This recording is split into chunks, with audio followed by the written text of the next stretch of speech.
Kagabi nga ay dito tayo natulog sa bahay ng tita ko. Kaya naman kanina mga alas 5 maagap tayong gumising. Sa mga oras na nga yan kanina medyo madilim-dilimin pa paglabas ko. At dito nga nagtatanggal pa tayo ng muta. Hahay! Sa mga oras na nga yan naglalakad na tayo pauwi sa aming bahay. At pagka-uwi ko nagtataka ako bakit maraming tao sa tabing kalsada. At dahil chismoso nga tayo pupuntahan natin. Hahay! At dito nga nakita natin merong insidenteng hindi inaasahang pangyayari. Kaya naman nagtanong-tanong na ako sa mga tao kung may tumawag na bang pulis. Sabi nga nila meron na nga daw, tumawag na nga daw ang ating kagawad. Kaya naman nagpanigurado din ako dahil meron tayong kaibigan isang pulis. Kaya naman agad-agad na natin tong minessage para sila nang bahala dyan. Basta tayo pogi lang. Hahay! Dito nga ginayak na din natin ang ating mga ibon. At dito na lang muna natin sila ilalagay sa kahon para kahit diiwan na lang ito na magbibitaw doon. Nilagyan na nga din pala natin ng mga butas yung kahon para sila ay makahinga. Sa mga oras na nga yan bumabiyahe na yung ating ibon papunta sa ating release point. Kaya naman bago tayo magabang magpapakain muna tayo ng mga nokis. Ngayong araw nga pala pinadala natin yung mga ibon natin sa Pitogo, Quezon. At bago tayo magabang magpakain muna tayo ng mga nokis.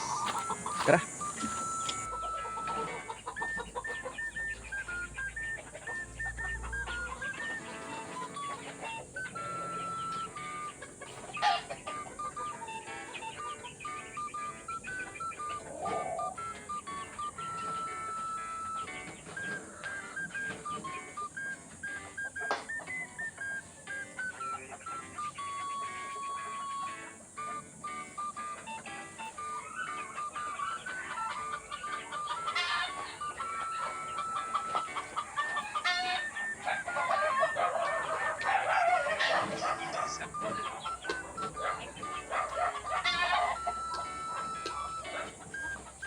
At oo nga pala, bago natin makalimutan, bago tayo magabang, ay belated happy birthday nga pala sa ating barkada, Lance Alex Canela. Shout out sa'yo, hahay! At sa isa nating kalapatid, sa Idol Romero, shout out sa'yo. Sa mga oras na to magsisimula na ako magabang. Tara't samahan nyo ako. Bibitawan nga pala mga ibon natin sa bayan ng Pitogo, Quezon. At ang layo nito mula sa ating loop hanggang sa release point 28 km. Sobrang layo na nga nito pero alam ko kayang-kaya nila yon. At binitawan nga mga ibon natin ng 8 AM ng umaga. Kaya naman dito ay dali-dali na rin akong umakyat sa taas dahil dito tayo mag-aabang. Sa mga oras na nga ito talagang sobrang init na. At dito nga naka-jacket na rin ako dahil sobrang sakit sa balat ng init. Kaya naman hindi nagtagal-tagal ako'y bumaba na din.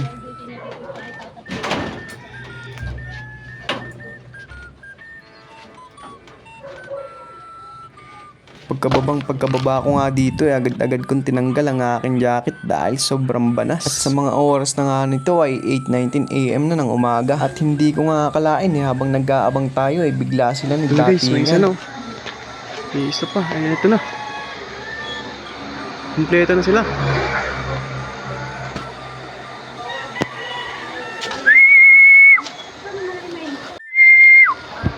Guys, may kasamang puti.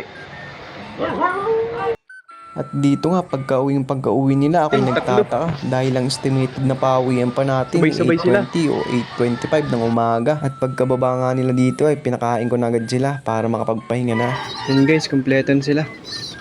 Sabay-sabay silang umuwing tatlo. May kasama silang puti kaso umalis na din. At oo nga pala, sa mga hindi pa nakakakilala sa akin, ako nga pala si Patrick Aganang Barrios, ang nag-iisang poging pansyir sa barangay Kalumanggin, Gumaca, Quezon. At kung hindi ka pa nakapollow, like and share sa ating video, baka naman. Yun lang, sa next video. Bye-bye!